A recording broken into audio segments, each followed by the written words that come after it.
Hey everyone, welcome back to our channel. Need an Amazon gift card but want to use Simple Pay Later? Let me show you how to do it just a simple steps. First of all, open the Simple app on your phone and log into your account.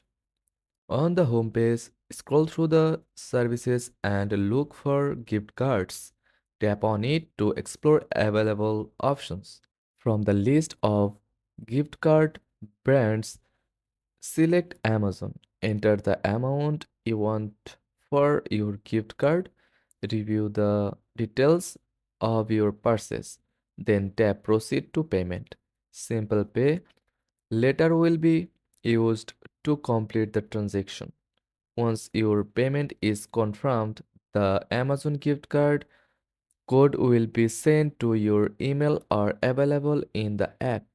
And that's it. You have successfully brought an Amazon gift card using Simple Pay Later. Enjoy shopping on Amazon with your gift card. Thanks for watching.